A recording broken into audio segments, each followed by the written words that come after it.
नेपाल के धादिर जिले में यात्रियों से खचाखच भरी एक बस के दुर्घटनाग्रस्त होकर नदी में गिर जाने की वजह से कम 31 लोगों की मौत हो गई।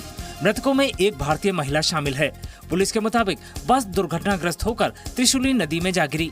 नेपाल सेना के जवानों सहित सुरक्षा बलों और सशस्त्र बलों के जवानों ने पृथ्वी राजमार्ग से लगे दुर्घटना स्थल से नदी से 16 घायल यात्रियों को बाहर निकाला।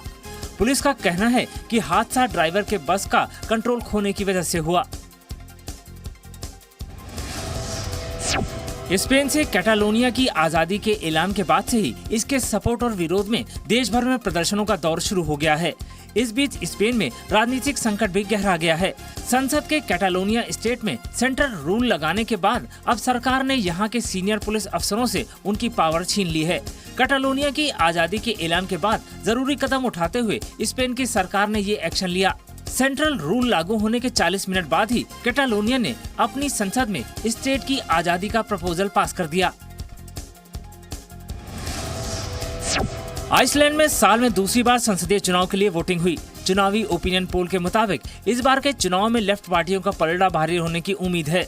देश में पिछले कुछ वक्त में हुए राजनीतिक स्कैंडल को लेकर लोगों में काफी गुस्सा दिख रहा है। पनामा पेपर्स घोटाले में भी सरकार से जुड़े कई लोगों के नामों का खुलासा हुआ था। सोमालिया की राजधानी मोगादिशु में एक मशहूर होटल के बाहर हुए एक संदिग्ध कार बम विस्फोट में कम से कम 13 लोगों की मौत हो गई और 16 अन्य लोग घायल हो गए। इस विस्फोट के बाद इलाके में दूसरे विस्फोट की आवाज भी सुनी गई। पुलिस के मुताबिक नासा हाबलोद होटल के भीतर गोलीबारी की आवाज भी सुनी गई। इस विस्फोट से 2 सप्ताह पहले मोगादिशु में ट्रक बम धमाका हुआ था, जिसमें 350 से अधिक लोग मारे गए थे। ताइवान की राजधानी ताइपे की सड़कों पर एशिया की LGBT कम्युनिटी से जुड़े लोगों ने प्राइड परेड निकाली। एशिया के कई देशों से लोग ताइपे में हुई इस सालाना प्राइड परेड में हिस्सा लेने के लिए पहुंचे। इस प्राइड परेड का पहली बार आयोजन 2003 में किया गया था और इसमें हिस्सा लेने वालों की तादाद में लगातार इजाफा हो रहा है।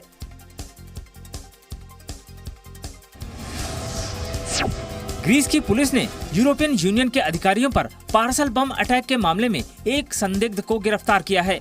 इस साल मार्च में पुलिस ने 8 संदिग्ध पैकेज एथेंस के पोस्टल सेंटर से बरामद किए थे। एक पार्सल जर्मनी के वित्त मंत्री को भी भेजा गया था।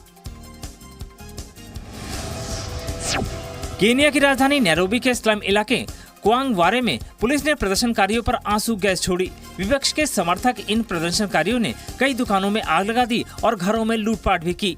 इससे पहले हिंसक प्रदर्शनों की वजह से केनिया की निकाय संस्था ने देश के 4 पश्चिमी क्षेत्रों में मतदान स्थगित कर दिया था।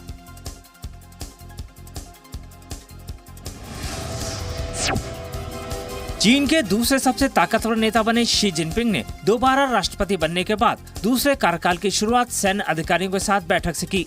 उन्होंने पीपल्स लिबरेशन आर्मी से कहा कि उसकी तैयारी जंग जीतने वाली होनी चाहिए। बैठक में शी जिनपिंग खुद भी मिलिट्री ड्रेस पहनकर आए थे। साथ ही जिनपिंग ने PLA के अधिकारियों के साथ बैठक में आदेश दिया कि वो कम्युनिस्ट पार्टी ऑफ चाइना के लिए वफादार रहें।